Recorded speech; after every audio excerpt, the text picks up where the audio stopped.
Hey, it's Johan Mylove here. I am out walking and thinking about, there's a lot of people that told me this. Why don't you write a book with all your stories that you have, right? And I do have a lot of stories, I have to say. I really am a storyteller. That's how I teach. This is how I remember things. One person even modeled me once in a training to try to learn how to tell stories. I thought it was kind of funny because what happened to me was that I learned how I'm telling stories from that person modeling me. So I liked it a lot. I'm always inside the story. I'm not watching the story. I'm in the story when I'm talking about it. So that was very clear to me.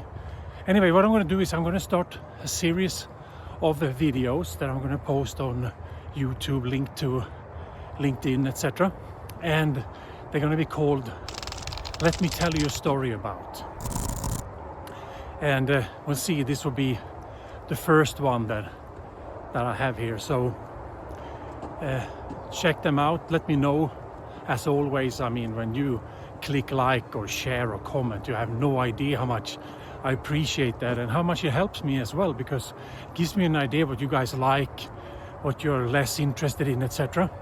And I'm hoping this storytelling model will give you some boost and maybe share your own stories as well. Okay, so here's the first one. Let me tell you a story about. So let me tell you a story about when I was contracted to be a factory manager in a small location with a lot of people in, but still it was a small place. I really enjoyed working there. There's a lot of really nice people, and one thing that I realized quite early on was that there was no real stability.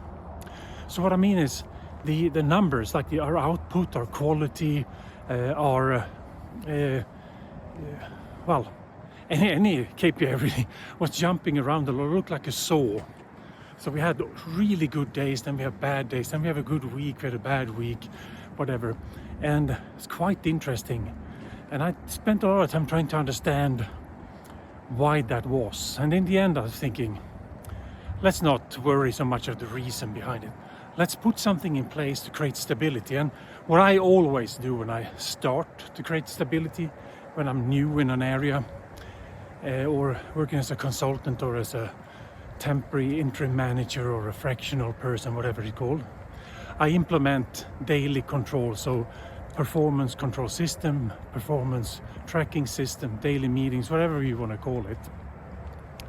So in this case, I set up a meeting structure using some themes.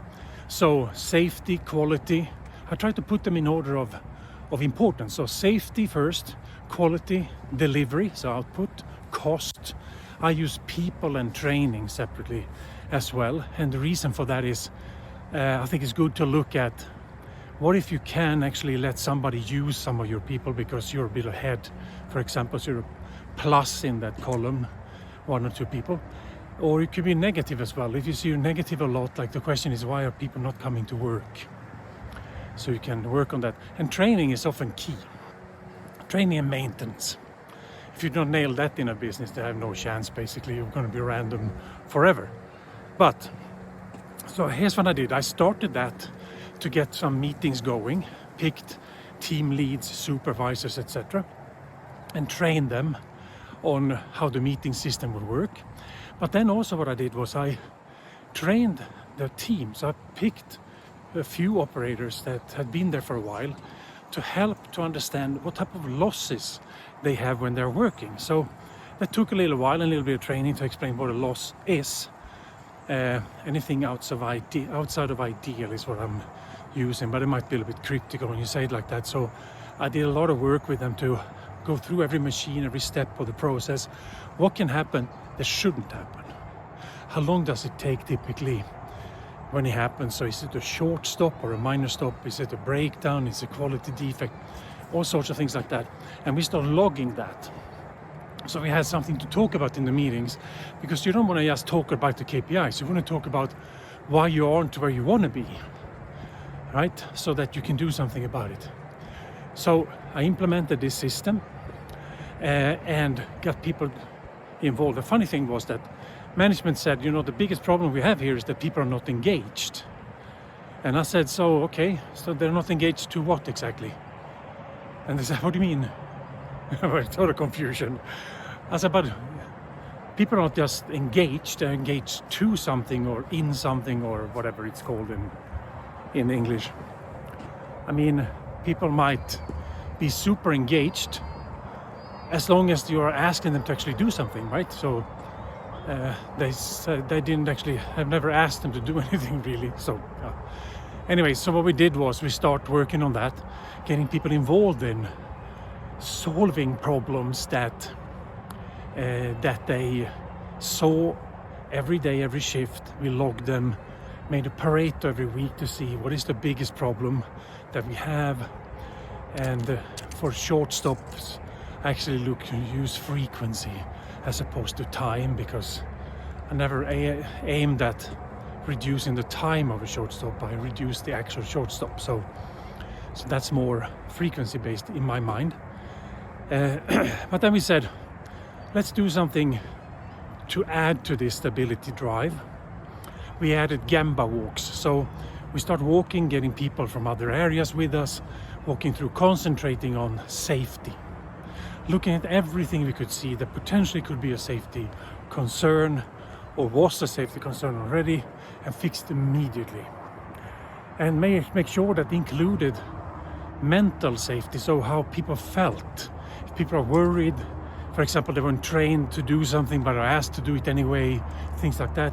So we could take care of that as well, because I believe that people don't necessarily put a lot of effort into anything if they feel unsafe.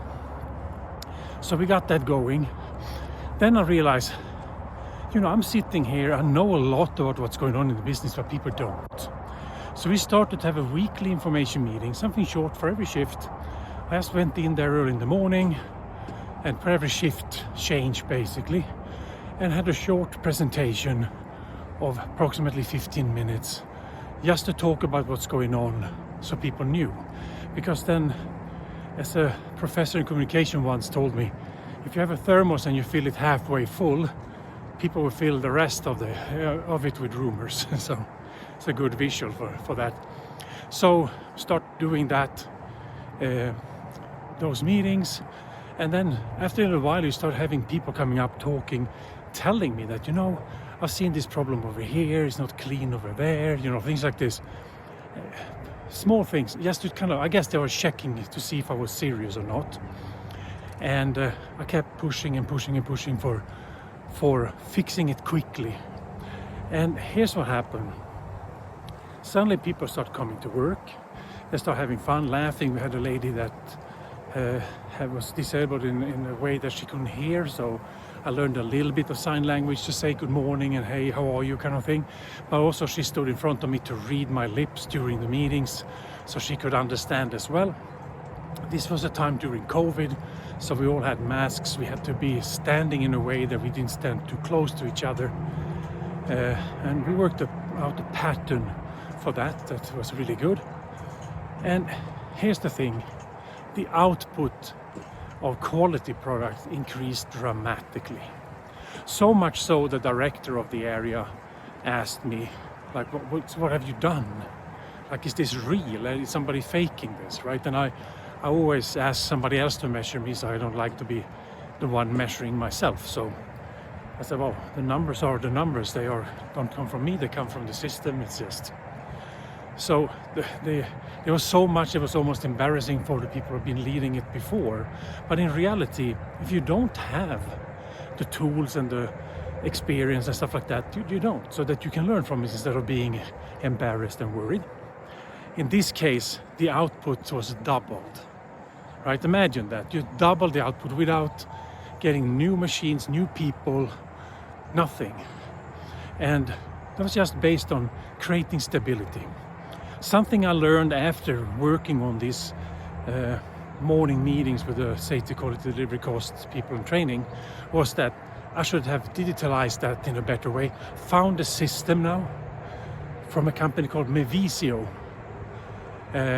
Put a little thing on here as well so you can see the name of that company. It is a super tool, super flexible, like you had a whiteboard basically, but it's digital so that you can in several layers see what's going on. If you have a bigger business, you can sit from afar and see what's happening and what people are doing about the actions, which is more important, I guess, than just tracking it. But in any case, super important, super simple. Daily meetings, Gemba walks, and information meetings. That's it. Then we continue with other things, but that's going to be a story for another time. Okay, thank you for listening, and hey, why don't you, if you stay this long, you should absolutely share it, like it, and comment to help out. It's much appreciated. And thank you so much for listening. Take care for now. Bye-bye.